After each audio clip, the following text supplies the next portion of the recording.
मंगलमय मंगल करण वीतराग विज्ञान। नमो ताहि जाते भये अरहंतादि महान। करि मंगल करि होम ग्रंथ करन के काज। जाते हैं मिले समाज सब पावे निज पद राज, पावे निज पद राज। इस भवतरु का मूल एक जानहु मिथ्या भाव।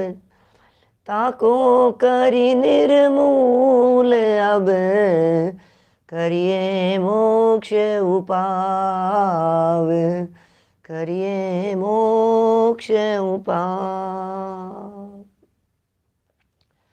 मोक्ष मार्ग प्रकाशक नामक यह ग्रंथ है आचार्य कल्प पंडित प्रवर टोडरमल जी साहब की। यह अनुपम रचना। 7वां अधिकार व्यवहाराभासी जीवों की चर्चा। व्यवहार में ही उलझ करके रह गए, व्यवहार में ही अटक गए। व्यवहार जिन जीवों के लिए आभास मात्र हो गया है उनकी यह चर्चा चल रही है।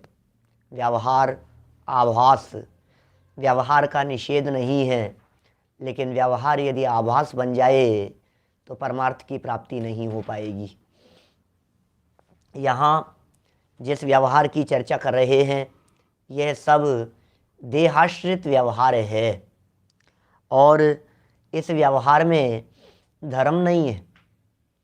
यह व्यवहार अटकाने वाला है। इसी व्यवहार मात्र में उलझ करके रह गए और परमार्थ की खबर न हुए, माने बाह्य क्रियाओं और प्रवृत्ति में ही यदि हम उलझ करके रह गए और हमें यदि सच्ची खबर नहीं हुई अपने आत्म तत्व की, तो फिर वो व्यवहार परमार्थ का सहयोगी और सहचारी भी नहीं कहलाता है।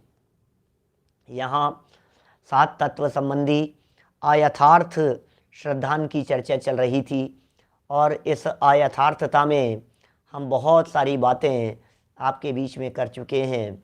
जीव अजीव आश्रव बंध की चर्चा अपेक्षित विस्तार से कर लेने के उपरांत यहाँ चर्चा चल रही थी संवर के बारे में। संवर क्या है? संवर, संवर माने होता है रोकना। क्या संवर शब्द का अर्थ सिमटना भी कर सकते, समेटना। अपने उपयोग को चारों तरफ से समेटकर अपने में लगाना, उसका नाम संवर है। संवर का अर्थ यदि रोकना किया जाए, रोकना जो अर्थ होता है इसका, जैसे कहा जाता है ना, ऐसा नाव थी और नाव में पानी आने लगा तो आता हुआ पानी और छेद को कर दिया हमने बंद, ये हो गया संवर। उस छेद को रोक दिया हमने, इसका नाम संवर है। तो ये जो रोका है, ये आते हुए कर्मों के रोकने को संवर दुनिया में कहा जाता है। आते हुए कर्मों को रोकना संवर, नहीं केवल दुनिया में, आगम ग्रंथों में भी कहा जाता है। उमा स्वामी आचार्य ने तत्वार्थ सूत्र के अंदर लिखा, आश्रव निरोध संवर है। आश्रव के निरोध का नाम संवर है, आश्रवों के रुकने का नाम संवर है। आते हुए कर्म रुक जाएं उसका नाम संवर है। लेकिन पता है आपको, कुंदाचार्य देव जो अध्यात्म ग्रंथ लिख रहे हैं, वे कुंदाचार्य देव कहते हैं, आते हुए कर्मों के रुकने की बात कौन रोके? आते हुए कर्मों को, कर्म पौद्गलिक हैं, उन पौद्गलिक कर्मों में तो मेरी चलती ही नहीं है, मैं कैसे रोकूंगा? कर्म को कैसे रोका जाए बतलाइए। क्या आते हुए कर्मों को रोका जाना संभव है किसी जीव के माध्यम से? क्या यह जीव आते हुए कर्मों को रोक सकता है? रोकने की सामर्थ्य है इसमें? आत्मा कर्म प्रकृतियों में त्रिकाल कुछ नहीं कर सकता, यह वस्तु स्वरूप है। ये वस्तु स्वरूप है कि यह कर्म को बांध भी नहीं सकता, ये कर्म को छोड़ भी नहीं सकता, ये कर्मों में फेरफार भी नहीं कर सकता। ये मूल वस्तु स्वरूप है, ये जिनवाणी का मर्म है सब द्रव्य स्वतंत्र जगत में। तो कर्म पुद्गल और मैं चेतन, और नास्ति सर्वोपि संबंध है, किसी प्रकार का संबंध नहीं है। फिर साहब शास्त्र में तो लिखा है आश्रम निरोधे संवरे, शास्त्र के अंदर तो कहा है आश्रम को रोकने का नाम संवर है, शास्त्र में तो कहा है आते हुए कर्मों के रोकने का नाम संवर है। भाई सुनो, शास्त्रों में 2-3 प्रकार से संवर की चर्चा आई है। दौलत राम जी ने 6 डाला में तो संवर की 3 प्रकार से व्याख्या कर दी। संवर भावना यहां लिखी, संवर भावना का छंद है 10 नंबर का छंद है।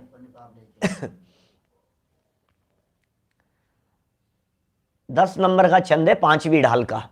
पता है क्या लिखा? जिन पुण्य पाप नहीं कीना, आत्म अनुभव चित दीना, तिन ही विधियावत रोके, संवर लही सुख अवलोके। 3 बातें कह दी हैं 3 चरण में। जिन पुण्य पाप नहीं कीना, ये आपके हाथ में है। शुभाशुभ भाव नहीं किए, ये हमारे हाथ की बात है। पुण्य और पाप नहीं किया, तो फिर प्रश्न खड़ा हुआ कि पुण्य और पाप नहीं किया तो किया क्या, ये तो बताओ। क्या पुण्य और पाप नहीं किया तो किया क्या? कि आत्म अनुभव चित्त दी, आत्मा के अनुभव में चित्त दिया, ये काम किया। पुण्य पाप किया नहीं, एक तो ये संवर की व्याख्या, शुभ अशुभ हुए नहीं, ये संवर की व्याख्या। दूसरे संवर की व्याख्या, अपने आत्मा में चित्त लगा, ये संवर। आत्म अनुभव चित्त, आत्मा के अनुभव में चित्त दिया, ये संवर 2। फिर तीसरा संवर क्या है? बोले फिर वो तो व्यवहार से है। 3 ही विधि, बोले विधि तो यही थी, पुण्य पाप नहीं किया और आत्मा में उपयोग गया, विधि तो यही थी, असली विधि तो। बोले 3 ही विधि, बोले आवत रोके, इस विधि से आते हुए कर्म रुक गए, बोले इसका नाम संवर है। ये आते हुए रुक गए, आते हुए कर्मों के रुक जाने का नाम संवर है, उसे संवर कहते हैं। रोके नहीं, रुक गए। देखिए यहाँ इस संवर की व्याख्याएं करते हुए जो यहाँ भूल संबंधी चर्चा चल रही है, वो इसी तरह की भूल चल रही है कि संवर को पहचाना नहीं, इसी तरह की भूल चल रही है कि संवर को जाना नहीं, इसी तरह की भूल चल रही है कि अपने आत्मा को आत्मा पहचाना नहीं। और शास्त्रों में जो संवर के कारण कहे हैं, गुप्ति, समिति, धर्म, अनुप्रेक्षा, परिचय, जय, चारित्र है, ये जो संवर के कारण कहे हैं हमारे यहाँ शास्त्रों में, बोले इनके भी यथार्थ स्वरूप को नहीं पहचानता, इनकी यथार्थ श्रद्धा नहीं करता। देखो क्या कह रहे हैं, पेज नंबर 228 निकालिए, 228, 228 नंबर पेज। कल भी बड़ी सुंदर चर्चा यहाँ हुई थी, बड़ी मार्मिक बातें आपके बीच में कही थी कि मुनियों के एक काल में तो एक ही भाव होता है, वो सब ध्यान होगी आप लोगों को, है ना। कुछ वीतराग हुआ है, कुछ सराग रहा है। वीतरागता का होना, सरागता का रह जाना, ये होना और रह जाना है, ये क्या है? और ये मिश्र दशा 4थे गुणस्थान से लेकर 12वें गुणस्थान तक छदमस्त ज्ञानियों के जीवन में बराबर चलती है। और इस बात को जो ज्ञानी जीव बराबर पहचानते हैं, उसमें वीतरागता के अंश को तो निर्जरा संवर का कारण जानते हैं, और उसमें मिले हुए राग के अंश को, उसे बंधन का कारण जानते हैं, उसमें मिले हुए राग के अंश को उसे आश्रव समझते हैं।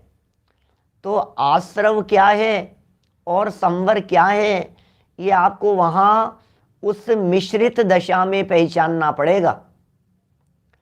ये सम्यक दृष्टि ज्ञानी जीव दोनों को पहचानते हैं, इसलिए आश्रव का हेय रूप श्रद्धान करते हैं और संवर निर्जरा माने वीतराग भाव का उपादेय रूप श्रद्धान करते हैं। ऐसा है। देखिए किस प्रकार सो कहते हैं, ये अयथार्थ श्रद्धान की बात कर रहे हैं। गुप्ती सबसे पहला पॉइंट, भाई ये मन वचन काय की चेष्टा मिटाए। बोलो भाई ये शब्द इंपॉर्टेंट है और वास्तव में मन वचन काय तो भाई ये होते हैं। मन मनोवर्गणा के रूप पुद्गल हैं, वचन भाषा वर्गणा रूप पुद्गल हैं और काय आहार वर्गणा रूप पुद्गल हैं। क्या मन मनोवर्गणा रूप, वचन भाषा वर्गणा रूप और काय आहार वर्गणा रूप पुद्गल है, ऐसा पुद्गल कहे जाते। तो ये कह रहे हैं यहां पर, ये जो है इनकी चेष्टा को मिटाए। गुप्ती के संबंध में भूल है। गुप्ती किसे कहते हैं, ये गुप्ती के संदर्भ में क्या भूल कर बैठा है कि पाप चिंतन ना करे पाप चिंतन नहीं करे, इसने पाप रूप चिंतन नहीं किया। मौन धारण करे, क्या पाप रूप चिंतन किया नहीं और मौन धारण कर लिया, पाप रूप चिंतन नहीं किया। तो ये कहता है कि देखो देखो मैंने मन को कंट्रोल में कर लिया। मौन धारण करे तो कहता है देखो देखो मैंने वचनों को कंट्रोल में कर लिया।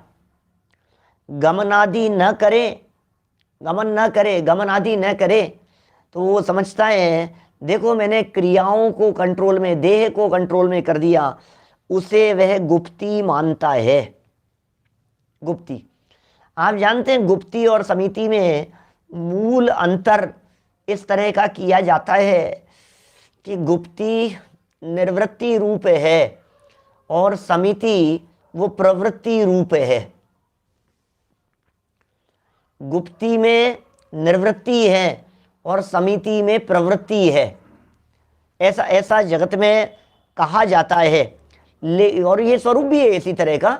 गुप्ती में गुप्त रहने की बात है, समेटने की बात है, बिल्कुल कुछ नहीं। मन वचन काय, ये तीन गुप्ती कही ना, तो मन की चंचलता न हो, वचन की चंचलता न हो, काय की चंचलता न हो, उसका नाम है असली गुप्ती। ना हो, रोके नहीं, क्योंकि रोकने से रुकते नहीं है। आप कैसे रोकेंगे बोलो? वचनों पर जब आपकी चलती नहीं है तो आप वचनों को रोकेंगे कैसे? काय पर जब आपकी चलती नहीं है तो काय आपके अनुसार रोका कैसे जाए? हमने तो बहुत सोच लिया कि हम काय को रोक लें, काय को स्थिर कर लें, लेकिन हमारे स्थिर करने से स्थिर होवे तब ना। अरे काय की अस्थिरता होने पर भी बराबर गुप्ती चलती है। क्या गुप्ती का पालन तो मुनिराजों के जीवन में ही हो जाता है। गुप्ती मन वचन काय गुप्ती, जबकि हलन चलन रूप दशा तो आगे तक चलती रहती है। अनंत भगवान के भी हलन चलन चलता रहता है। मैं आपको कहूं कि कदाचित ऐसा मान लीजिए आप, शरीर में ऐसा रोग हो जाए कि गर्दन हिलने लगे, बोलो ऐसा कंप रोग हो जाता है ना, हाथ ऐसे हिलने लगे, टूटने लगे, तो बोलो अब काय गुप्ती हो सकती है या नहीं हो सकती है? बतलाइए। गर्दन हिलती रहती है, धूजते रहते हैं, हाथ पांव धूज रहे हैं, हाथ हिल रहे हैं, बतलाइए अब ऐसी स्थिति में काय गुप्ती हो सकती है या नहीं? हमारी चल ही नहीं रही है शरीर में, शरीर पर हमारा कंट्रोल होता ही नहीं है। मुनिराज ध्यान अवस्था के अंदर बैठे हुए हैं और कदाचित रोग अवस्था के कारण शरीर हिलडुल रहा हो, तो ऐसी स्थिति में क्या फर्क पड़ता है बतलाइए मुझे? है माने शरीर जो है यदि हलन डुलन रूप अवस्था चल रही है तो फिर आप तो ये कहेंगे कि साहब अरे शरीर स्थिर करो, शरीर स्थिर करो, काय गुप्ती के लिए तो मुझे सीधा बैठना पड़ेगा, काय गुप्ती के लिए तो हिलना नहीं है, कमर सीधी करके। अच्छा, कोई व्यक्ति यदि कमर सीधी करके नहीं बैठ पाए, मान लीजिए सीधी, कई ऐसे वृद्धावस्था में मुनिराज कमर झुक गई, उनकी रीढ़ की हड्डी मुड़ गई, झुक गई। अब ये कमर झुक गई तो झुकी हुई कमर में काय गुप्ती होगी कि नहीं होगी? सीधा तो नहीं बैठ पा रहे हैं, ऐसा कैसे काय गुप्ती होगी उनकी? हो जाती है। क्या हो गया? माने काय गुप्ती के लिए ये कोई जरूरी नहीं है कि शरीर बिल्कुल स्थिर होना चाहिए, माने कंट्रोल में नहीं है जी, ये कहना चाह रहे हैं यहाँ। इसी तरह से वचन गुप्ती और मनोगुप्ती के संदर्भ में भी समझना, बात यहाँ कुछ विशेष कहना चाहते हैं। ये कह रहे हैं बाह्य मन वचन काय की चेष्टा मिटाए। कैसे मिटाता है उस बात को इन्होंने कहा। बाह्य मन वचन काय की चेष्टा मिटाए, मिटा रहा है बाहर में, मन की चेष्टा मिटाए, वचन की चेष्टा मिटाए, काय की चेष्टा मिटाए। और कैसे मिटाए? बोले पाप चिंतन ना करे। अब बोलो, पाप चिंतन तो किया नहीं और सोच रहा है मेरे मन गुप्ती होगी। अरे पाप चिंतन तो नहीं किया, लेकिन शुभ भाव रूप चिंतन तो चल रहा है ना। क्या देव शास्त्र गुरु पंच परमेष्ठी अपना आत्म तत्व इनके बारे में चिंतन तो चल रहा है ना, तो मन गुप्ती हुई कहाँ? अशुभ के छूटने का नाम मनोगुप्ती समझ लिया, लेकिन अशुभ छोड़ करके शुभ में लगा हुआ था और बुद्धि पूर्वक पाप रूप चिंतन को रोका था। मौन धारण कर लिया, सब बोलूंगा नहीं, बोलूंगा नहीं। मैं तो जवान से तो नहीं बोल रहा है और अंदर में मैं बोलूं बोलूं बोलूं। क्या ये अंदर में बात चल रही है? ये क्या कह रहे हैं? मौन धारण करे। मौन धारण करने का मतलब, मौन धारण का मतलब क्या है? कि मैं तो बोलूंगा नहीं। अरे मन में तो आ रही है अब ये इशारा कर रहा है अंदर में तो आवाज, अंतर जल्प तो चल रहे हैं क्या, और बाहर में शब्द न निकलने को ये मौन धारण करना समझता है। अंदर में तो चल रहे, वचन चल रहे। इसी तरह से गमनादिक नहीं किया तो ये समझ रहा है मैं चला फिरा नहीं, घूमा फिरा नहीं, तो शरीर से भी स्थिर हो गया। बोला नहीं तो मेरे वचन स्थिर हो गए और मैंने किसी भी तरह का पाप भाव मेरे मन में नहीं आया, तो फिर ये मनोगुप्ती भी हो गई। इसे गुप्ती मानता है, उसे वह गुप्ती मानता है। मानता है भाषा से ही समझ में आ रही होगी बात। मानता है माने यह सच्ची गुप्ती का स्वरूप नहीं है, इसे सच्ची गुप्ती नहीं कहते। तो फिर क्या है साहब गुप्ती का स्वरूप? ये तो बतलाओ। क्या बोलो? सो यहां तो मन में भक्ति, क्या आदि रूप प्रशस्त राग से नाना विकल्प होते हैं। वचन काय की चेष्टा स्वयं ने रोक रखी है। क्या मार्मिक बात कह रहे हैं। वहां शुभ प्रवृत्ति है और प्रवृत्ति में गुप्तीपना बनता नहीं है। आगे बात समझ में? गुप्ती का स्वरूप तो निर्वृत्ति कहा है, प्रवृत्ति में गुप्तीपना बनता नहीं है। और यहां तो प्रवृत्ति हो रही है। कैसी प्रवृत्ति हो रही है? कि साफ साफ मन में तो भक्ति आदि प्रशस्त राग रूप विकल्प चल रहे हैं, आप कह रहे हो मनोगुप्ती हो गई है। अच्छा, आप जब गुप्ती के लिए बैठते हैं, आपकी बात नहीं है, हमारी बात नहीं है, मुनिराजों की बात है, ध्यान करने वालों की बात है। संवर के संदर्भ में भूल क्या रह जाती है? अरे अरे देखो कैसे कैसे ध्यान मग्न बैठे हुए हैं। अरे लेकिन मन में यदि शुभ विकल्प चल रहे हों तो उन्हें गुप्ती कैसे कहेंगे? क्या शुभ विकल्पों को मनोगुप्ती कैसे कहा जा सकता है? प्रशस्त राग रूप विकल्प हो रहे हैं, नाना प्रकार के विकल्प। प्रशस्त माने शुभ, प्रशस्त माने पुण्य शुभ, और राग शुभ राग है, भक्ति आदि रूप शुभ राग है। देव शास्त्र गुरु की भक्ति रूप शुभ राग है। देव शास्त्र गुरु कौन देव हैं, कौन शास्त्र हैं और कौन गुरु हैं, उनकी भक्ति रूप शुभ राग है। तो बोले ये जो शुभ राग हैं, इस शुभ राग में नाना प्रकार के विकल्प चल रहे हैं। वचन और काय की चेष्टा तो जबरन रोक रखी है, मैं बोलूंगा नहीं। काय की चेष्टा तो जबरदस्ती रोक रखी है, नहीं मैं हिलूंगा डुलूंगा नहीं। मन में विकल्प चल रहे हैं तो मनोगुप्ती नहीं है। वचन और काय की चेष्टा स्वयं ने रोक रखी है, रुकी नहीं है। रोकना और रुकना, ये कह रहे हैं जितना भी संवर होता है ये संवर खींचतान के नहीं होता, इस संवर में सहजता होती है, खींचतान नहीं है इसमें। ये कह रहे हैं रोक रखी है, वहां शुभ प्रवृत्ति है और प्रवृत्ति में गुप्तीपना बनता नहीं है। शुभ प्रवृत्ति है, प्रवृत्ति के अंदर थोड़ी ना गुप्तीपना बन जाएगा। हाँ, गुप्ती में निवृत्ति है। इसलिए तो फिर साहब सच्चा स्वरूप क्या है, आप तो ये बतलाइए।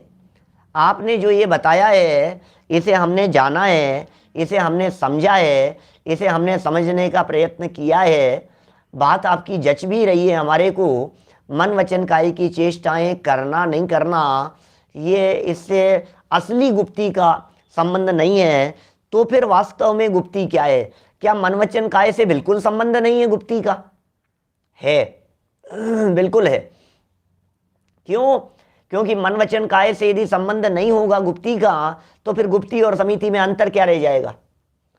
परिचय जय चारित्र में अंतर क्या रह जाएगा? कुछ तो होना ही चाहिए ना। कि देखो ये कह रहे हैं वीतराग भाव होने पर, मार्मिक बात है, वीतराग भाव होने पर जहां मन वचन काय की चेष्टा न हो वही सच्ची गुप्ती है। वीतराग भाव होने पर ये तो है निश्चय से गुप्ती, लेकिन ये वीतराग भाव अकेला निश्चय से गुप्ती नहीं कहलाएगा, क्योंकि इस वीतराग भाव के साथ में मन वचन काय की चेष्टा भी रुकनी चाहिए। तो जब इस वीतराग भाव के साथ मन वचन काय की चेष्टा रुकती है, देखो क्या कहा, शब्द क्या है? चेष्टा न हो और न करे। न करे में वजन है और न हो इसमें सहजता है। अरे अपने आप ही जब उपयोग अंदर अपने आत्म स्वरूप में जुड़ता है, अपने आत्मा में चला जाता है, तो शरीर की तरफ से ध्यान हट जाता है। जब शरीर की तरफ से ध्यान हट जाता है तो चलना नहीं हो सकता। जब वाणी की तरफ से विकल्प हट जाते हैं तो बोलना नहीं हो सकता है। जब आत्मा में उपयोग एकाग्र होता है तो मन की चंचलता भी रुक जाती है, रोकनी नहीं पड़ती। मन पावे विश्राम, ये जो ध्यान रूप अवस्था है ना, इसमें जबरन नहीं है, इसमें खींचतान नहीं है। माने ऐसा नहीं हो सकता उपयोग आत्मा में हो और वचन व्यवहार चल रहा हो। बोलेगा, अच्छा बिना विकल्पों के, बिना भाव, बिना परिणाम के बोलना कैसे होगा बताइए? मैं बोल रहा हूं तो क्या मेरा उपयोग नहीं लग रहा है इस बोलने में? उपयोग लग ही रहा है ना, वचन व्यवहार में, वाणी में, इसमें हमारा उपयोग लग रहा है ना। उपयोग बार बार में इधर जाता है, क्या बोलना है, क्या शब्द निकलने हैं, उपयोग तो आखिर इसमें लग ही रहा है। तो शरीर में उपयोग नहीं लगा, शरीर शिथिल हो गया। वचनों में उपयोग नहीं लगा, वचन बंद हो गए। और मन संबंधी विकल्प भी रुक गए। क्यों? क्योंकि रस स्वादत सुख उपजे, अनुभव या को नाम अनुभव दशा है। जब अनुभव दशा है, जब अनुभव का काल है, जब आत्म तल्लीनता की दशा है, तो मन वचन काय का व्यापार हो नहीं सकता। मन वचन काय की प्रवृत्ति हो नहीं सकती। जब अंदर में समाये हुए होंगे तो उस समय की बात कर रहे हैं, इसलिए उसका नाम सच्ची गुप्ती है। देखिए यहाँ तीन बातें मैं कह सकता हूं। एक कह सकता हूं निश्चय से गुप्ती, एक कह सकता हूं व्यवहार से गुप्ती, और एक कह सकता हूं उस निश्चय व्यवहार गुप्ती के होने पर जो प्रदर्शन है। बोलो, मन वचन काय शरीर की चेष्टाएं, ये जड़ की क्रिया थी, और अंदर में विकल्प ये व्यवहार था, और वो विकल्प टूटकर निर्विकल्प अवस्था में वीतराग भाव ये निश्चय था। तो अंदर में वीतराग भाव होने पर बाहर में जो ये अवस्था हुई, इसके मिलाप का नाम निश्चय व्यवहार स्वरूप गुप्ती कहा जाता है। जबरन खींच तान कर रोकने का नाम गुप्ती नहीं है। समिति, क्या समिति की तरफ बढ़े आगे। अब देखो आप, गुप्ती और समिति जोड़ा जैसा है इनका, क्योंकि गुप्ती से बाहर निकले और समिति में आ गए। अब समिति क्या है? बोले समिति प्रवृत्ति रूप है। पता है, दिल पर हाथ रख करके सोचना एक बार। समिति, यहाँ 5 समितियों का स्वरूप जानते होंगे आप लोग सभी। ईर्ष्या समिति, भाषा समिति, ऐष्णा समिति, आदान निक्षेपण समिति, प्रतिष्ठापना समिति। 5 समितियों का स्वरूप जानते हो ना? ईर्ष्या समिति किसे कहते हैं बताओ? ईर्ष्या समिति, फटाफट आपकी जबान से एक ही बात निकलेगी, पंडित जी 4 हाथ जमीन देख करके चलना। ईर्ष्या समिति के देखें, पंडित जी 4 हाथ जमीन देख करके चलना, ये ईर्ष्या समिति कहलाता है। अच्छा, भाषा समिति किसे कहते हैं? हित मित प्रिय वचन बोलना, ये भाषा समिति है। ऐष्णा समिति किसे कहेंगे?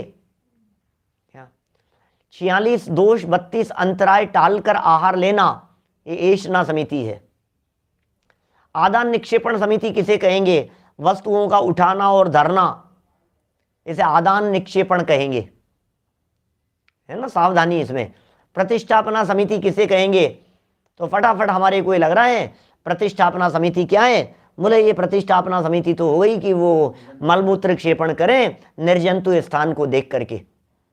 वाह वाह वाह, बहुत बढ़िया, सही स्वरूप बताया आपने। यही स्वरूप है समितियों का, इन्हें समिति कहते हैं, ऐसा ही लगता है हमारे को तो। और प्रवृत्ति रूप कहाँ है ना, तो ऐसा लगता है देखो इन 5 के अलावा और कोई प्रवृत्तियां तो होती नहीं है मुनिराज के जीवन में। असली संवर तो मुनिराजों के ही होता है। बाहुल्यता में जिस विशेष संवर की चर्चा की है, तो ये कहा जाता है, बोलो क्या क्या करते हैं मुनिराज? या तो चलते हैं, या बोलते हैं, या आहार ग्रहण करते हैं, या फिर किसी पीछी कमंडल आदि को उठाते धरते हैं, या मलमूत्र के लिए जाते हैं, विसर्ग है।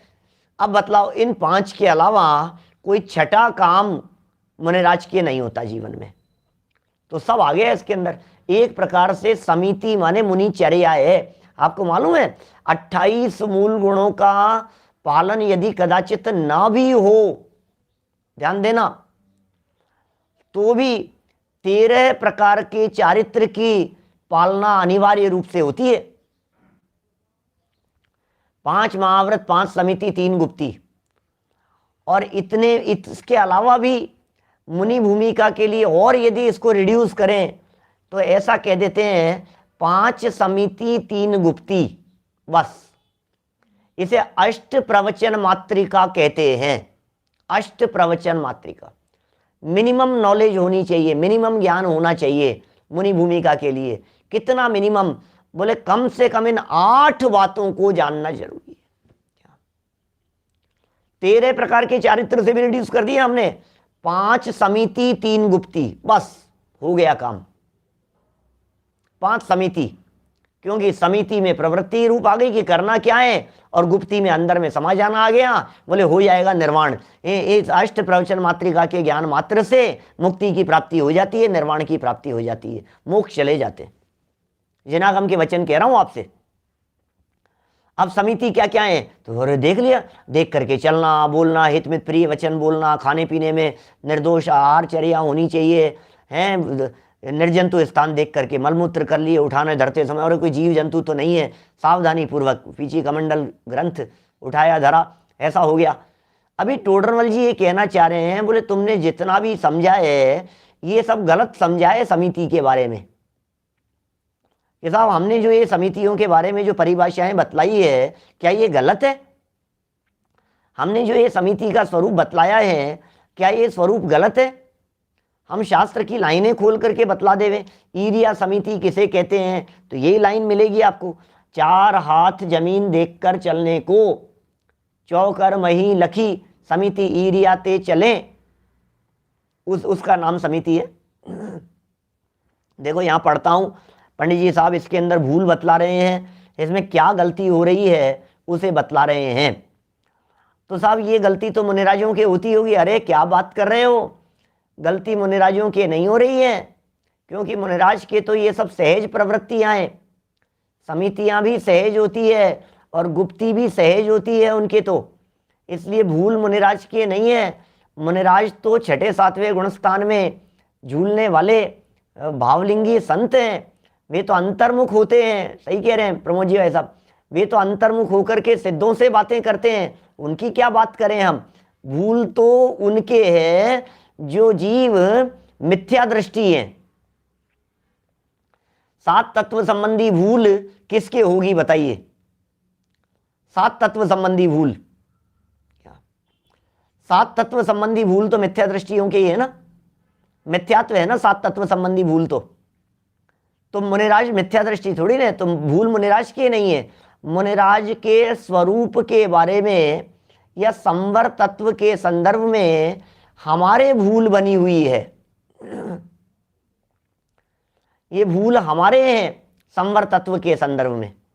देखिए बात क्या कह रहे हैं, समिति तथा पर जीवों की रक्षा के अर्थ, ये समझ रहा है, रक्षा है भाई साहब, ऐसा समझते हैं लोग, समिति में जीवों की रक्षा होती है। सावधानी है ना बहुत ज्यादा, चल क्यों रहे हो देख करके, जीव नहीं मर जाए, ओहो जीव नहीं मर जाए भाई साहब, सावधानी रखो सावधानी रखो।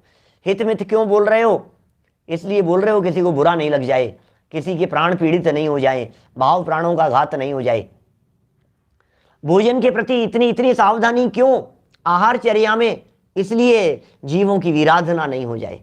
उठाते धरते समय मलमूत्र हर क्रिया के अंदर ऐसा लग रहा है जीवों की रक्षा, माने समिति रक्षा के अर्थ होती है, ऐसा समझा जाता है। क्या बोलो, कल प्रवचन में भी था, कल शाम को देखिए, तथा पर जीवों की रक्षा के अर्थ यत्नाचार, सावधानी, यत्नाचार प्रवृत्ति उसको समिति मानता है, यत्नाचार प्रवृत्ति को समिति मानता है। सो हिंसा के परिणामों से तो पाप होता है। अरे गजब का वाक्य है ये, ब्रह्म वाक्य है ये अंडरलाइन करने जैसा वाक्य है, दिमाग में रट लेने जैसा वाक्य है। ये बिल्कुल ऐसी दशा है संवर तत्व के संदर्भ में, और क्या गजब की भूल निकाली है और क्या गजब का तर्क प्रस्तुत किया है। क्या कह रहे हैं, हिंसा के परिणामों से तो पाप होता है और रक्षा के परिणामों से संवर कहोगे तो पुण्य बंध का कारण कौन ठहरेगा। ओहो गजब कर दिया है भाई साहब, आपने यत्नाचार पूर्वक प्रवृत्ति रक्षा के परिणामों को संवर कह दिया ना, समिति मान लिया ना, समिति माने संवर, समिति माने क्या चीज है, समिति माने तो संवर ही है ना। गुप्ती, समिति, धर्म, अनुप्रेक्षा, परिचय, जय, चारित्र, ये जो कारण कहे हैं ये सब तो संवर के कारण कहे हैं ना। तो गुप्ती से संवर होता है, समिति संवर रूप है, धर्म, अनुप्रेक्षा, परिचय, जय, चारित्र, ये सब संवर रूप है, इन सब से संवर होता है। तो बोले जब ये संवर की चर्चा चल रही है और तुम कह रहे हो पर जीवों की रक्षा के अर्थ, समिति किसे कहा, पर जीवों की रक्षा के लिए आपने समिति कह दिया, नहीं रक्षा है, रक्षा है। अरे तो भाई मारने के परिणामों से तो पाप बंद होता है, हिंसा के परिणामों से तो पाप बंद होता है।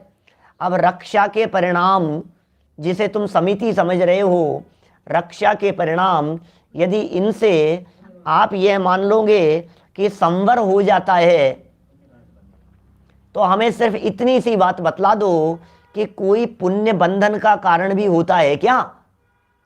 फिर पुण्य किससे बंधेगा? और यदि कदाचित तुम ऐसी नादानी भरी बात करो कि इससे पुण्य भी बंध जाएगा रक्षा के परिणाम से और संवर भी हो जाएगा, तब तो भैया मूल में ही भूल है। क्यों? क्योंकि रक्षा के परिणाम, इससे आपने क्या क्या माना? पुण्य बंधन और संवर। क्या माना आपने? दो चीजें मान ली आपने रक्षा के परिणाम से, बंध भी और संवर भी। अरे संवर तो उसे कहते हैं जब कर्म नहीं आए, नहीं आने का नाम संवर है। ये आ रहे हैं, बंध रहे हैं, ये संवर कैसे होगा? एक बंधन भी हो और बंधन नहीं भी हो, ये दोनों बातें कैसे होगी? संवर माने नए कर्मों का नहीं बंधना, यही तो संवर है ना। नए कर्म नहीं बंध रहे हैं, आते हुए कर्म नहीं आएंगे, अब कर्म नहीं आएंगे, अब नए कर्म नहीं बंधेंगे, इसका नाम क्या है? इसका नाम है संवर। और तुम कह रहे हो कि जिससे संवर हो रहा है उससे बंध भी हो रहा है, तो ये दोनों तो विरोधी बातें हो गई। ये कैसे होगा? कर्म का आना रुकना संवर है ना। देखो क्या गजब चिंतन है भाई साहब। पूरे जनागम में तलाशते हैं तो इतना गहरा चिंतन, इतना सटीक प्रतिपादन कहीं दूसरी जगह दिखाई नहीं देता। मैं औरों का अपमान नहीं करना चाहता, लेकिन जिस सरल भाषा में, जिस शैली में पंडित जी साहब ने यहाँ बातों को तर्क संगत प्रस्तुत कर दिया है, ऐसे तर्क कहीं और देखना दुर्लभ दिखाई देता है। सीखा तो सब जनागम से ही है, पंडित जी साहब ने निकाला तो जनागम का ही मार्ग में है, निकाला तो शास्त्रों का ही मर्म है, लेकिन वो शास्त्रों में ऐसे स्पष्ट शब्द कहाँ दिखते हैं? यहाँ साफ साफ कह दिया। क्या रक्षा के परिणामों से संवर कहोगे तो पुण्य बंध का कारण कौन ठहरेगा? हिंसा से तो पाप बंध गया भैया, अहिंसा के परिणामों से पुण्य बंधेगा, अहिंसा के परिणामों से संवर तो नहीं होगा। तथा ऐशना समिति में दोष टालता है, अब वहां रक्षा का प्रयोजन नहीं। भाई आप ये कह रहे हो समिति जीवों की रक्षा के लिए होती है, तो ये कह रहे हैं वहां तो दोष टाला गया है, वहां रक्षा का प्रयोजन तो है नहीं। दोष नहीं लग जाए, दोष नहीं लग जाए, जीव नहीं दिख जाए, खून नहीं दिख जाए, मलमूत्र नहीं दिख जाए, कोई रोता हुआ नहीं मिल जाए, कहीं ऐसा नहीं हो जाए, कहीं वैसा नहीं हो जाए। दोषों को टाल रहा है ऐशना समिति में। तो इसलिए रक्षा ही के अर्थ समिति नहीं है। तो साहब सच्ची समिति क्या है ये बता दो आप। समिति किसे कहते हैं? समिति का स्वरूप क्या है ये बतला दो। हम तो यही समिति का स्वरूप समझ रहे थे। क्या इसका नाम समिति नहीं है? क्या इसे समिति नहीं कहें? सुनो, बड़े गजब के समझाया है यहाँ। सो समिति कैसी होती है? सो समिति कैसी होती है? मुनियों के किंचित राग होने पर, क्या मुनियों के किंचित राग होने पर गमनादि क्रिया होती है। क्या राग होने पर वहां उन क्रियाओं में अति आसक्तता के अभाव से प्रमाद रूप प्रवृत्ति नहीं होती। क्या समझना क्या क्या गजब बात कह रहे हैं ये। क्योंकि प्रवृत्ति तो होगी ना, बिना इस प्रवृत्ति के भी समिति नहीं होगी। जैसे समझ लीजिए, अभी यदि हम सिर्फ वीतराग भाव की बात करें, क्योंकि अंतर में शुद्धोपयोग न हो, अंदर में वीतराग भाव न हो तो कुछ भी सच्चा नहीं है। अंदर में वीतराग भाव न हो तो गुप्ती सच्ची नहीं है, समिति सच्ची नहीं है, परिचय या चारित्र कुछ भी सच्चा नहीं है। असली संवर तो वीतराग भाव का नाम है ना। इसका मतलब वीतराग भाव तो कंपलसरी चीज हो गई, वो तो हो गई निश्चय से समिति, बराबर। लेकिन यदि वीतराग भाव को ही समिति मान लिया जाए, क्या तो फिर समिति और गुप्ती में अंतर क्या रहेगा? पॉइंट समझ रहे हैं आप मेरा, मैं क्या कह रहा हूं? यदि वीतराग भाव को ही समिति मान लिया जाए, सिर्फ वीतराग भाव को ही, तो ईर्ष्या समिति और भाष्य समिति में अंतर क्या रहेगा? वीतराग भाव तो दोनों में कॉमन है। तो कहा वीतराग भाव के होने पर, अंतर में तो था वीतराग भाव, ये तो हो गई निश्चय से बात, और अंतर में वीतराग भाव होने पर बाहर में देखो तो चलने का विकल्प, ये व्यवहार, और चलने का विकल्प होने पर देह की चलने रूप प्रवृत्ति, बोले ये तीनों कॉम्बिनेशन जब मिलते हैं तब ईर्ष्या समिति कहलाती है। चलने रूप प्रवृत्ति, चलने रूप प्रवृत्ति, चलने का विकल्प, और इसके साथ में अंतर में वीतराग भाव, ये तीनों का कॉम्बिनेशन हो तो कहलाती है ईर्ष्या समिति। अब इसी तरह से भाषा समिति में लगाओ, हित मित प्रिय वाणी का निकलना, वाणी भाषा वर्गणा का, बोलने का विकल्प, और अंदर में वीतराग भाव। तो अंतर में वीतराग भाव होने पर हित मित प्रिय वचन रूप बोलने का विकल्प और हित मित प्रिय वचन निकलना, इन तीन बातों के कॉम्बिनेशन का नाम है भाषा समिति। ऐसे ही ईष्णा समिति में भी लगाना। अब सोचो अंदर में वीतराग भाव तो नदारद हो जाए, वीतराग भाव तो गायब हो जाए, तो फिर सच्ची समिति का ही की है। फिर वीतराग भाव नहीं है तो संवर तो है ही नहीं ना, फिर समिति क्या होगी? बिना संवर के समिति का क्या मतलब है? फिर तो प्रवृत्ति मात्र रह गई, जड़ की क्रिया मात्र रह गई। इसलिए सबसे पहली चीज तो ये कि जिन पुण्य पाप नहीं कीना आत्म अनुभव चित्त दीना, ये तो चीज लगातार धारा प्रवाह रूप से चलनी चाहिए, तब तो होगा ये। देखो क्या कह रहे हैं, गमनादि किंचित राग रूप अवस्था होती है उनके, मुनियों के किंचित राग होने पर गमनादि क्रिया होती है, लेकिन क्रियाओं में अति आसक्तता का अभाव है, उन क्रियाओं में अत्यधिक आसक्ति नहीं है। अति आसक्तता के अभाव से प्रमाद रूप प्रवृत्ति नहीं है। प्रमाद रूप प्रवृत्ति नहीं है मतलब यत्नाचार रूप प्रवृत्ति है।